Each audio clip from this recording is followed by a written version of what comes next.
One thing you might not know about me is that I hate reading. Books, that is. Especially since in school, we're forced to read books. Books are boring. What's the point of imagining someone with a TV can imagine it for you? The last part was a joke, of course, but I'd still much rather watch a cartoon than read a book. But to anyone that knows me, they might be surprised to hear that I once liked reading books. A lot. Not that I liked reading books a lot, I just read books a lot. You didn't have to force me to, I actually enjoyed it. Some of the series I read, like Captain Underpants and Diary of a Wimpy Kid, I still look back on fondly. But others, not so much. Enter My Weird School, a book series that ran from 2004 to 2008 by Dan Gutman and illustrated by Jim Pilot, and illustrated by Jim. I read these books a lot when I was in 3rd and 4th grade. Not only were they extremely easy reads, with all of them being under 100 pages, with only a few words on each page, but I genuinely liked them for some reason and gathered a bit of a collection.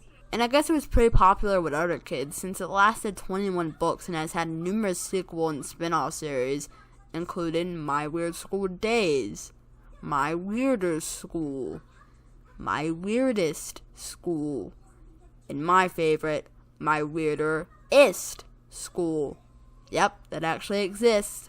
But unlike the other series I mentioned, Captain Underpants and Diary of a Wimpy Kid, you don't see people talking about or feel nostalgic for My Weird School. There aren't My Weird School memes or fanfics. There's nothing. So today we'll see if this is deserved or if people just don't know a good book when they see it by taking a look at the first book in this long-running franchise, Miss Daisy is Crazy. My name is AJ, and I like football and video games, and I hate school. First of all, that's a run-on sentence. I'm going to have to give you an F for grammar. Second, just from reading that sentence you can tell what you're in for. Hey all you 7-year-old boys, AJ's a boy just like you. He likes sports, he plays video games, and hates school. It just comes off as a desperate attempt to relate to young boys. Though it's still not as desperate as the Crash and Bernstein theme song. No makeup or feelings, tea parties or dolls. Now it's ninjas and football and baseball. All the kids laughed when I said I hated school, but there was nothing funny about it. I have learned a lot in my 8 years. One thing I learned is that there is no reason why kids should have to go to school. Well, I can't argue with that. School does suck. When I grow up and have children of my own, I won't make them go to school. They can just ride their bikes and play football and video games all day. They'll be happy and think I'm the greatest father in the world. Unfortunately, AJ, that's illegal. You know what, AJ? Miss Daisy said. I hate school too. You do? We all stared at Miss Daisy. I thought teachers loved school. Well, of course teachers hate school. They're underpaid and have to put up with other people's kids all day. They sound delicious, said Andre Young, a girl with curly brown hair. She was sitting up real straight in the front of the class with her hands folded like they were attached to each other. Did you catch that? It's her only character trait. She's a suck-up. Who cares how many apples you would have left, I said. I hate apples. If you ask me, Universal Klutz can take all the apples away and it wouldn't bother me one bit. You know, I'm pretty sure if I said that to my teacher in 2nd grade, I'd get in big trouble. But no, not AJ. I hate arithmetic, I announced. You know what? Miss Daisy said. I hate arithmetic too. You do? We all said. Sure. I don't even know what you get if you multiply 4 times 4. Boy, Miss Daisy was really dumb. Even I know what you get when you multiply 4 times 4. You know what? This AJ seems like a really nice kid. That smarty pants I know everything girl Andre Young beat me to it and got called on first. Why would you want to get called on? I thought you hated school. Nothing worked. Miss Daisy had to be the dumbest teacher in the history of the world. No matter how many times we tried to explain, she kept shaking her head. Isn't it obvious, AJ? She's just faking being dumb to trick you into doing math. Now we have to clean up our desk because Principal Klutz is going to come in and talk to us. I know all about principals.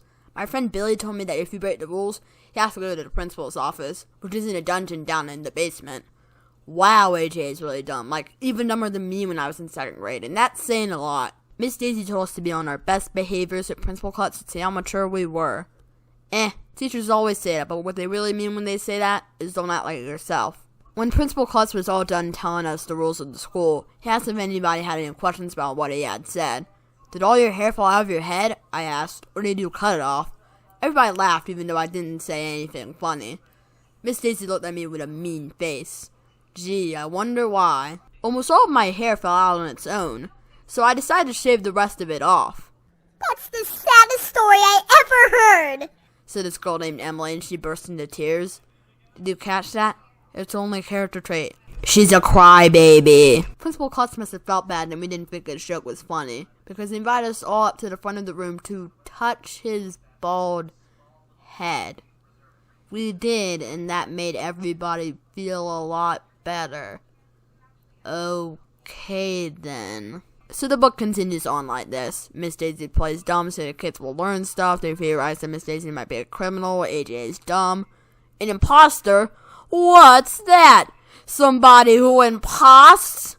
Like, really dumb. And it ends with AJ promising that they'll help Miss Daisy be less dumb. So that was Miss Daisy is Crazy, and it was alright. It has its charm, it tries that hard, and there is the occasional funny line. But what if Miss Daisy was a bank robber? Or she could be a horse thief, or a cow rustler, or somebody parks where there was a yellow line on the curb? I like the illustrations by Jim, they're nice. And it's pretty accurate to how kids act, because kids are awful and really dumb. Though it might be closer to how kindergartners act than second graders. It's just when you copy the same formula and the same amount of gags for 100 books, it gets repetitive and you start to run out of ideas. And I feel like the books have only gotten dumber as they've gone along. This is the Cartoon Koala, and see you in the next video. Bye.